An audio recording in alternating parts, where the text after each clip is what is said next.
All right, guys, let's give the tangent a shot. We're going to shift it, reflect it, all that stuff, okay? So tangent is the same thing as what we learned before, remember? If you have the a value, that gives you the halfway points, okay? These guys, okay? So here the a value is 1, so at the halfway point we go up 1, down 1, okay?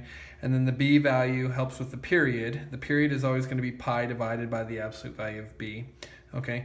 And don't worry about the different asymptotes. Yeah, I know they're odd multiples of pi over 2b, but don't worry about that. I think we're only going to graph just one period of the tangent, okay? All right, so let's try an example. All right, here's our first guy. We have y equals -3 times the tangent of x, and then plus 5. Okay, so right off the bat, one thing I notice is the -3. Okay, so basically, if you look at the regular tangent graph, it goes in a positive direction. From left to right, it's going up. Okay, so if it's negative, if it's going to flip from left to right, it's going to be going down. So basically, just flip this thing, right? So it's going to come down this way. Instead of going up this way, it's going to come down this way.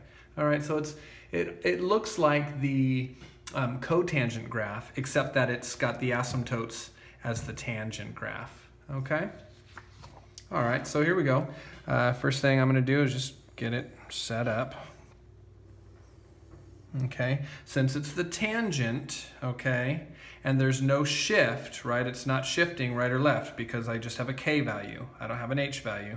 I know that my asymptotes are going to be between -pi over 2 and +pi over 2, okay, because that's what the tangent looks like, okay, between negative and positive. And if you don't believe me, watch. What is the b value right here? The b value is 1. Okay, so the b value is 1, so that means my period, right? My period is going to be pi divided by the b value, which is 1, so that's just pi. Okay, that means my period is from here to here. That's a space of pi. Okay, all right, so let's draw my asymptotes. Remember, my asymptotes are just whatever this is divided by 2. Okay, that's another way to look at it. Lots of different ways to get these asymptotes. I think mainly it's just experience and practice, okay? My a value is going to come into play, so I'm just going to put the 3. Okay, I'll put a 3 here and a -3 here. But here's the thing. Notice I have a k value. So in this case, I actually want to count it, right? So let me erase this, okay?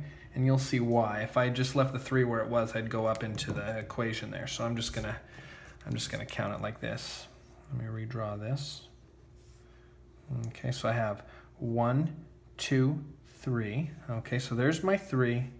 Okay, 1, 2, -3. Okay, that's typically where my halfway points would be. Okay, but since there's a 5 here, that means I'm shifting it up 5 places. So it's going to actually go up 1,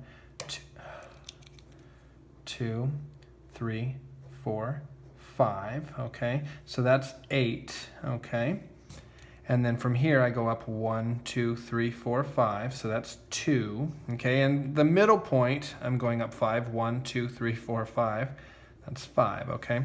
So it looks like I'm not really worried about this 3 and the -3 anymore. Everything is shifted up 5 spots, okay? The 0 has shifted up 5 spots. This 3 has shifted up 5 spots. This -3 has shifted up 5 spots, okay? So everything basically is just shifted. All right, let's get my halfway points. All right, that's pi over 4, -pi over 4. Okay, and now all we have to do, okay, remember the tangent graph, it usually goes up like this, okay, but since it's negative, it's going to be going down like this. It's going to pass through this middle point. Remember, it usually passes through here, but since I've shifted it up 5, it's going to pass through that point right there, the 5, okay? And then at my midpoint, or my halfway point, okay, it's going to be all the way up here at 8. And then over here, my other midpoint, it's going to be all the way down here at 2. Okay? And if you notice, now it's going down. So I'm just going to go ahead and draw this curving down, and then draw this curving up.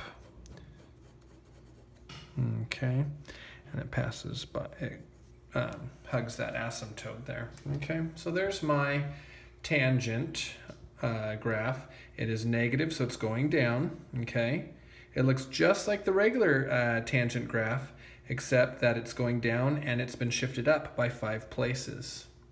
Okay. All right, let's see if we could do another one. Let's do one more. I'm only going to give you one more example. I don't think these are terribly difficult. So we have y equals 2. Sorry, I'm getting used to a new pencil. My kids, their cousin shoved a crayon into our electric pencil sharpener, so now it doesn't work. And now I'm stuck with this mechanical pencil and it just breaks every time I try to put pressure on it. So anyway, I'm a little annoyed right now and distracted, to say the least. So if my explanations aren't fantastic, come see me in office hours or just ask questions right now. Okay. All right, so here we go. We have 2 times the tangent of 4 times x minus pi over 4. And I know it looks crazy, but keep in mind, we're just going to be using this to help us with the midpoints. Okay, this is going to help us with the period. Okay, and then this guy right here tells us we're going to shift. Okay, so where do we start? I don't know. Start by just doing this. Okay, just draw this graph. Okay, now typically, okay, the tangent goes between negative pi over 2 and positive pi over 2. Okay, but we have this b value of 4. Okay, so let's just figure out what the period is going to be first. Okay, so the period, we go pi divided by b, and b is 4. Okay, so my period is pi over 4. That means from this asymptote to this asymptote, the space is pi over 4. Okay, so let's cut that in half. Okay, so what's the space here? Cut that in half. What's the space there? Okay, so from here to here is pi over 4. So what would that make this point right here? Okay, negative pi over 8, okay, and positive pi over 8. Remember, just cut that guy in half, okay? Pi over 4 cut in half is pi over 8. And then multiply by negative 1 to get negative pi over 8, okay? All right, so there's where the asymptotes would be based on this, but there's going to be a shift of pi over 4 in the positive direction. So we're going to start here, but shift it over pi over 4 in that direction, okay? So where am I going to be? Where does this point translate to? Okay. All right. Well, if I shift this guy pi over 4, well, here's 1 pi over 8, 2 pi over 8. That's pi over 4 right here. So this is where my asymptote's going to be. Interesting, right?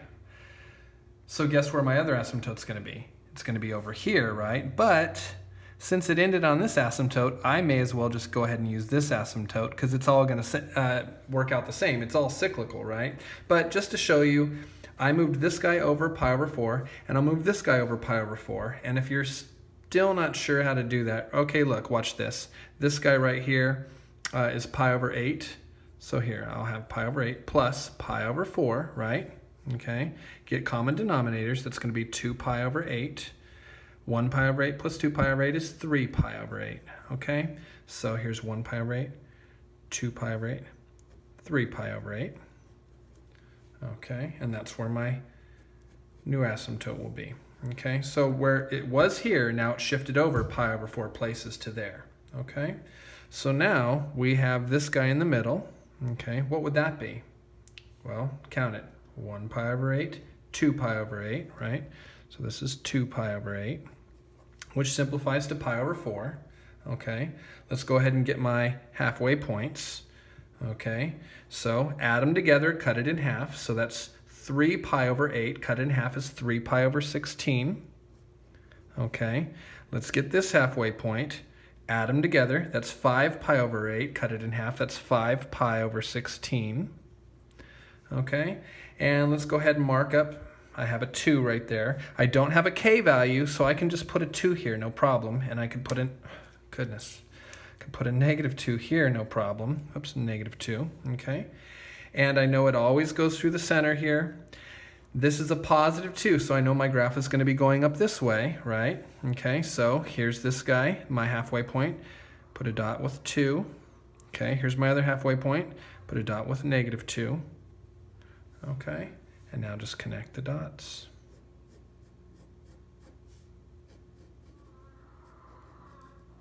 Okay, and down this way. Okay, so there's my graph for that tangent function. Okay, again, the 2 tells me my halfway points. Okay, these two guys, 2 and -2. This guy means that I've shifted it pi over 4 places. Okay, keeping in mind my period is 4, so I had to set that up first. So I knew it goes from -pi/8 to +pi/8. Then from there I had to shift everything by pi over 4. So that just turned out to go here. Okay.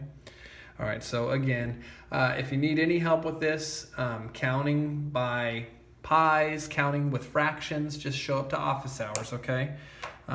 There's really no sense in running away from this. It's going to stick with you till the end of the year. So if you're not getting this, come to office hours. Get the help now. Let's get that foundation, okay?